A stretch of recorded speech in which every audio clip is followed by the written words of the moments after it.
Hello everyone, welcome to my channel. I hope everyone is having a wonderful day. Gabby Logan's drops shocking news. Fans are very upset today.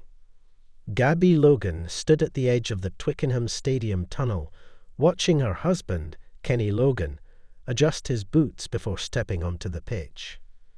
The roar of the crowd was distant, muffled by the thick concrete, but she could feel the vibrations, a rhythmic thunder of expectation and pride. This wasn't just another match. It was 2003. Kenny was playing for Scotland in what would become one of his last appearances before retirement. For Gabby, a rising sports broadcaster and former gymnast, the moment was bittersweet. As Kenny jogged out, Gabby clutched her coat closer, not against the cold, but to shield her heart from the storm that had been brewing inside her for weeks.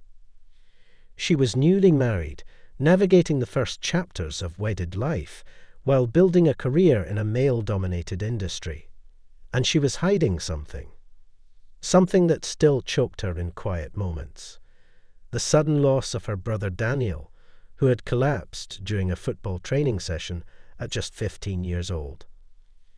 His death wasn't a scar. It was an open wound she had hidden beneath makeup and microphones for years. Born Gabrielle Yorath in 1973, Gabby grew up in a household where sport was religion. Her father, Terry Yorath, played for Leeds United and captained Wales.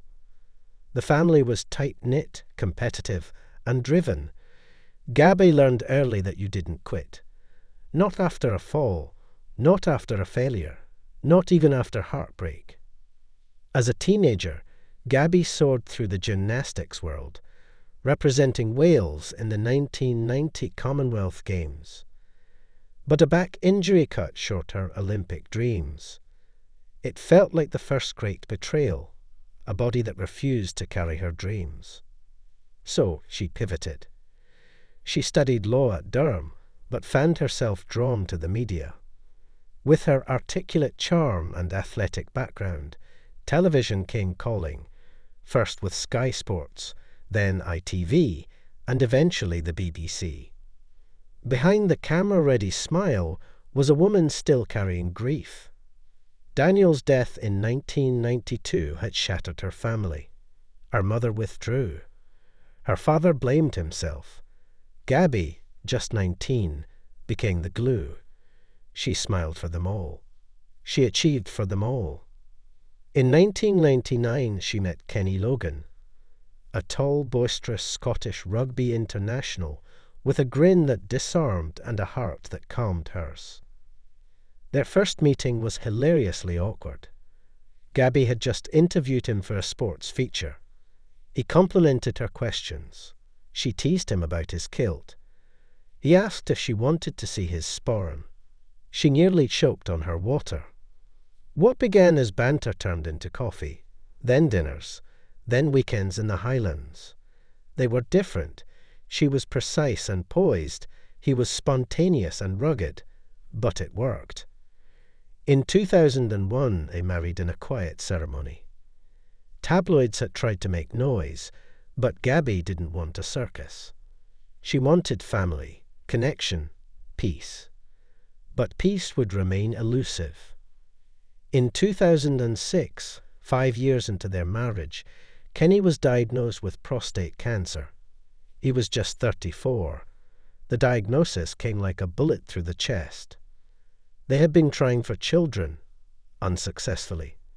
Now the reality hit. Cancer treatment might cost them that dream forever. Gabby became his rock. While Kenny underwent surgery and radiation, she cleared her schedule, cared for him, and shielded him from the press. "I'm not just your wife," she told him. "I'm your forward pack, your scrum half, and your referee. We're getting through this."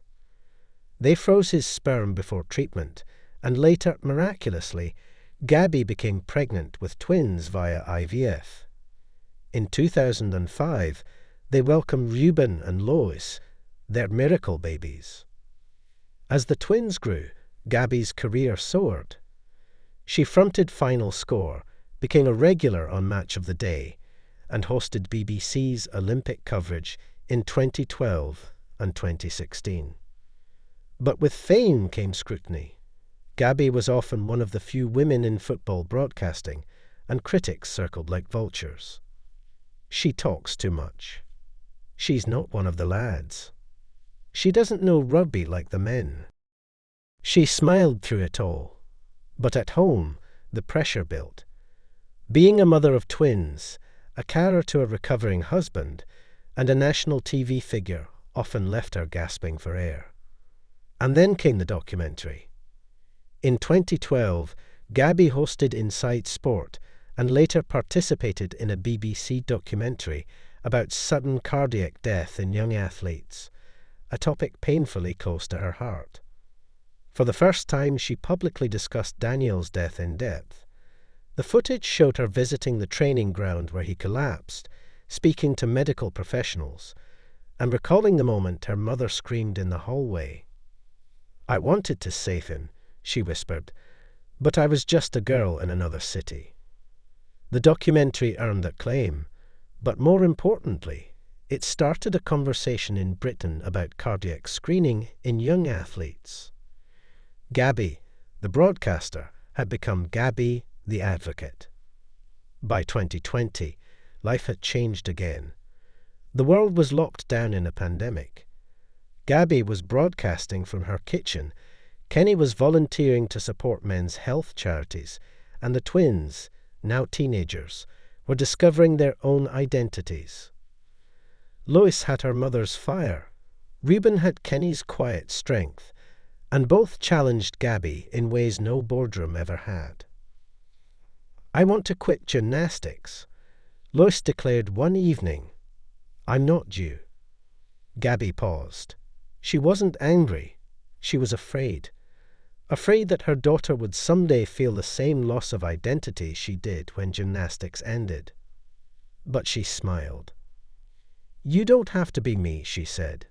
"Just promise me you'll be you." In 2023, Gabby's mother, Christine, suffered a stroke. The woman who had once been her emotional anchor became fragile and dependent. Gabby, always composed on screen, found herself crumbling in private. Juggling hospital visits, BBC meetings, and Reuben's university prep, she reached her breaking point. One night, she broke down on the kitchen floor, sobbing into Kenny's arms. "I'm not enough," she said. "I can't be everyone's everything." Kenny kissed her forehead. "You've been holding us all up for decades. It's okay to let go sometimes." So she did. She took a step back from television, started therapy, learned to breathe again. In 2024, Gabby was awarded a CBE for services to broadcasting and charity. At Buckingham Palace, flanked by Kenny, Reuben, and Lois, she accepted the honour with grace. Later that evening, the family sat in their garden, reminiscing. Kenny raised a glass. "To Gabby, the anchor of our team." She laughed, eyes misty. "And to Daniel," she added, "who taught me how precious every moment is."